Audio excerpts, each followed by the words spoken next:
You're listening to Civic Media. You can tune into any of our live shows on any radio station across the state with the Civic Media app. Find us in your phone's app store and listen anytime, anywhere. This is your WISS Daily News Roundup for Oshkosh Air Support, 98.3 FM and 1100 AM.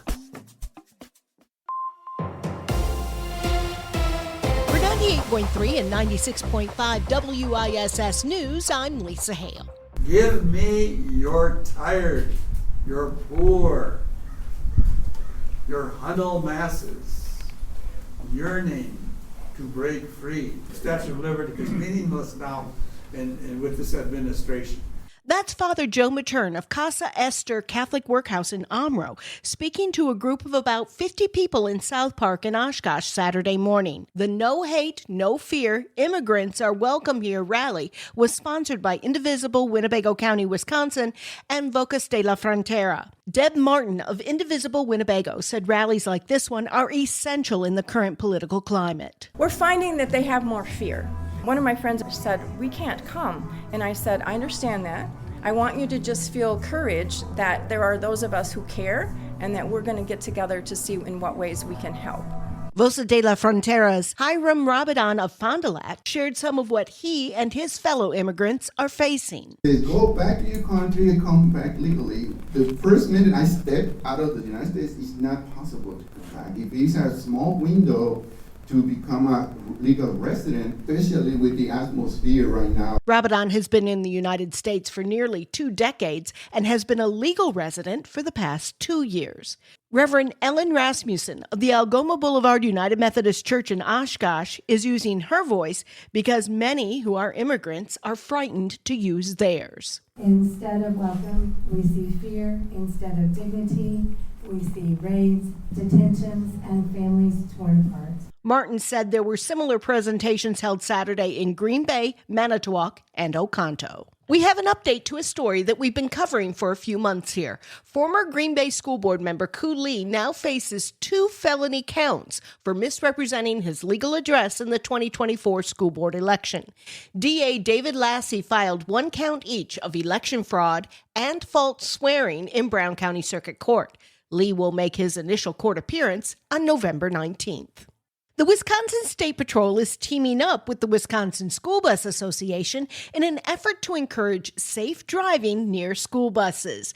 Isabella Nieto reports. September 22nd through 26th is Operation Safe Stop Week, an annual education and enforcement week aimed at informing motorists about the dangers of passing a stopped school bus.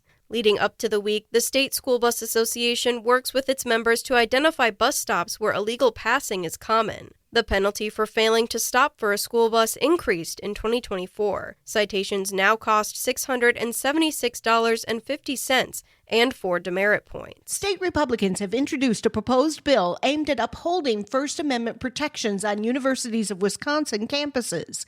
The legislation would prohibit the university system from restricting legal speech that does not substantially disrupt the functioning of the university. It also states that universities must conduct surveys on academic freedoms and perceived political bias. If passed into law, universities that do not adhere to the legislation would be required to include a disclaimer on all admission notices for the following 4 years. Republican state lawmakers are proposing legislation to promote community solar energy programs across the state. The legislation has been proposed in previous sessions, but it never gained enough support to move forward. If passed into law, it would allow local municipalities to approve small-scale solar energy projects rather than requiring approval by the Public Service Commission.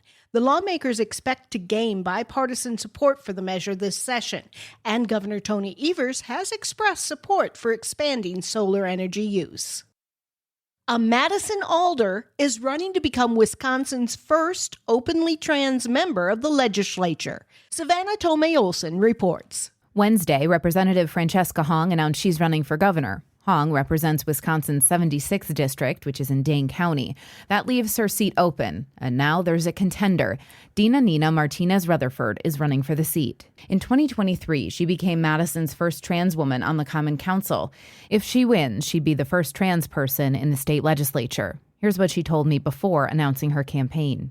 It sounds so trite, but when they can see someone who is actively participating in government, who is sitting in a seat next to people and telling them, I am still a human being and I have every constitutional right that everyone else does, gosh, that makes an impact.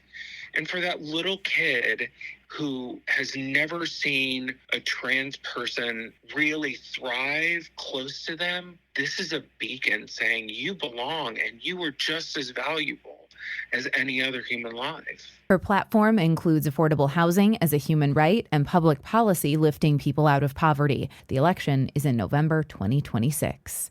For Civic Media News, I'm Savannah Tomei Olson. I'm Lisa Hale for 98.3 and 96.5 WISS News. For news anytime, visit WISS.FM.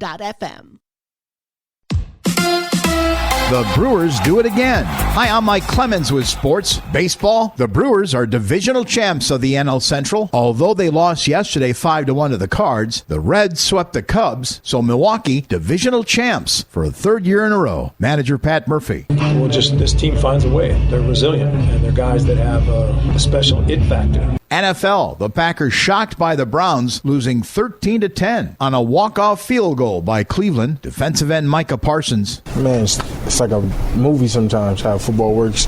I just think towards the end of the game they play better than us, and we got to play all 4 quarters of football. College football, the Badgers losing at home to Maryland Saturday, 27-10, and now headed into the bye. We've got a challenge. I felt like the culture of this team and the things that we did in the offseason and fall camp was something that was a lot stronger than what we have had. We're going to find out how strong it is. That's where we're going to have to go because this thing doesn't get any easier. That's head coach Luke Fickell. With Sports, I'm Mike Clemens. On your entertainment beat, I'm Pete Schwaba. Taylor Swift seems to be getting the hang of this showbiz thing. Variety reports that the pop sensation will hit the big screen again in October. Swift will release an 89-minute release party video that will play in theaters starting October 3rd, which happens to be the same day her new album, The Life of a Showgirl, will drop. Word to the wise, as talented as Swift is, the president says she's no longer hot. Just FYI.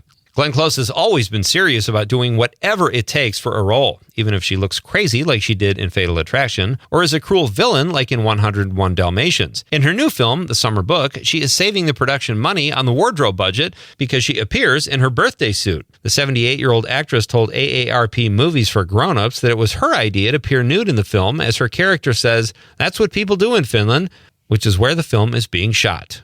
Road trip. If you're like me, you never need to hear the word y'all ever again. It was a fun novelty as we indulged a Southern culture in a show of unity. Those of you who do use or like the word will be happy to know there's a new holiday film called Deck the Y'alls. Sigh. Talk about shoehorning a word into a title. At least there's a good cast and an award-winning one at that. Variety reports that the film stars Jessica Chastain, Octavia Spencer, and Wanda Sykes. Chastain plays a New York City baker who falls for a Southern gent, now it all makes sense, and heads south to spend Christmas with his family, and it's going great until she meets the overprotective mom played by Spencer, who also happens to be a celebrity chef. Chastain and Spencer were both nominated for Oscars in the Best Supporting Actress category in 2012, with Spencer winning for her role in The Help. Chastain would later win an Oscar of her own in the same category for The Eyes of Tammy Faye. Filming begins next year, y'all. Legendary director Martin Scorsese is 82 years old but showing no signs of slowing down. Variety reports that the Oscar winner will direct an adaptation of What Happens at Night, a ghost story novel written by Peter Cameron that came out in 2023. The story follows an American couple who goes to a snowy, cold European city to adopt a child. The film has a couple of A-listers attached already in Leonardo DiCaprio and Jennifer Lawrence. Apple Films will oversee production. Actress Anne Hathaway had some choice words for the press, more specifically the paparazzi. While filming The Devil Wears Prada 2 in New York City recently, the press got a little too aggressive for her liking. The Les Mis star told the vultures to relax and back off because there were children on the set. Hathaway and Meryl Streep are both back for the sequel. The much-anticipated follow-up to The Devil Wears Prada hits theaters May 1st of 2026. For more showbiz fun, tune into Nightlight with me, Pete Schwaba, weeknights from 6 to 8 p.m. on the Civic Media Radio Network.